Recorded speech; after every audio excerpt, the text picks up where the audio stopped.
under the motor vehicle code. Do you understand the nature of that charge, sir?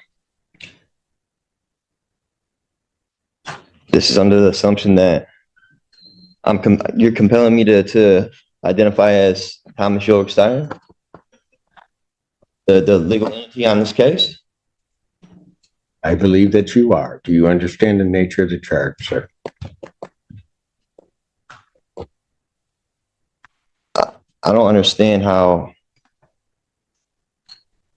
the name you have on the case and who I am, it's two different people.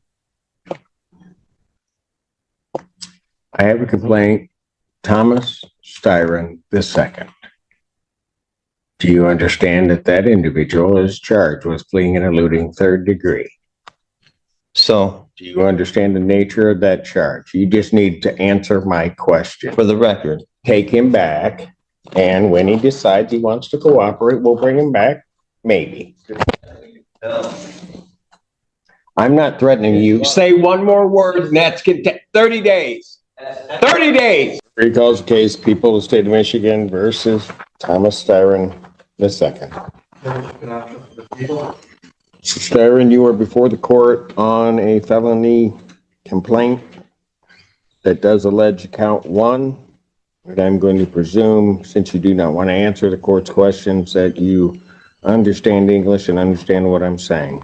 You are before the court on 3 charges. Count 1 is the charge of fleeing and eluding third degree. Under the Michigan Motor Vehicle Code, that is a felony punishable by up to 5 years incarceration, a $1,000 fine plus court cost, and would require the Secretary of State to suspend your license for up to 1 year upon conviction. Count 2 is assaulting, resisting, and obstructing a police officer. That is a felony or high court misdemeanor punishable by up to 2 years incarceration and or a $2,000 fine plus court cost. Count 3 is a misdemeanor offense of operating with a license suspended, denied, and or revoked. That is a misdemeanor as indicated, punishable by up to 93 days, $500 fine plus court cost. Your vehicle could be subject to immobilization. Since you refused previously to answer my acknowledgement as to whether you understand that, I will assume that you understand what you're charged with. We're also entitled to be represented by counsel at this and all subsequent proceedings. If you could not afford to hire an attorney would be provided at public expense to represent you in this matter. You are entitled, as indicated, to be represented at this proceeding, all subsequent proceedings, including your preliminary examination, and if the matter were to proceed by trial, you would be entitled to counsel. It is, as we have gone through the previous proceedings, the court's understanding that you do not wish to be represented by counsel, and that this matter will then proceed forth with you representing yourself. I have to advise you that in representing yourself, the court will make the presumption that you understand the Michigan court rules, those regarding both procedure and those regarding evidence. The court will not be providing any legal assistance to you during the course of those proceedings and will hold you to the same standards that I would hold an attorney representing or practicing before this court. So, with all of that, and with the court's understanding that you do not want to be represented by counsel, I will set this matter for its next proceeding. you understand I'm the beneficiary, not trust you. That will be the preliminary examination. I will set the preliminary examination.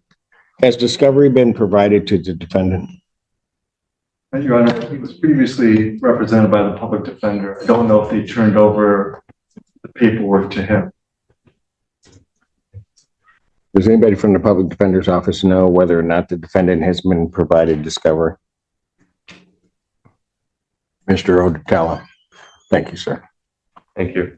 Your Honor, we have the discovery. I have not been able to share that discovery with Mr. Steyer, and I tried to speak with him and go over it, but I'd be happy to turn that over to him at the first available.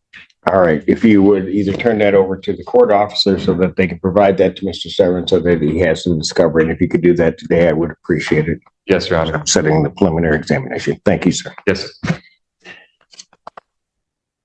The people would have their witnesses available June 11th. Set this matter for preliminary examination in person, June 11th, 2024, 9 a.m. That is before me.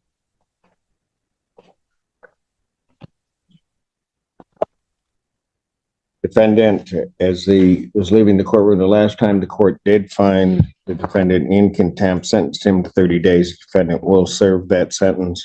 The court will sign the judgment of sentence regarding the contempt.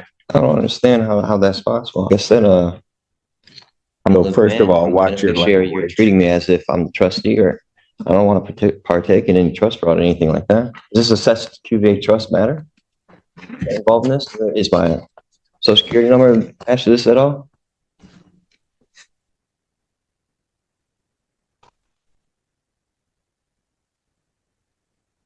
Go figure.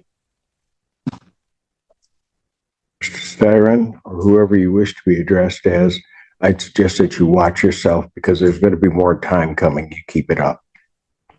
You will learn how to conduct yourself appropriately in these proceedings in this courtroom and before me. You will not in any manner whatsoever You're trying to disrespect compel me to be somebody I'm not. or this You institution. have no evidence. It will not to prove that happen. I'm who you say I You am. will not talk to me in that fashion. In what fashion?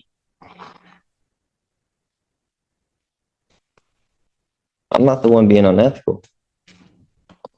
Very good. You'll serve the 30 days. We'll see. We'll see him on the 6th. Bond continued. And just like that, the consequences get real. The judge revokes his bond and gives him a strict deadline to surrender. Miss that deadline, and the court warns of a bench warrant with no bond. What do you think? Was revoking bond justified after the judge learned he was driving while suspended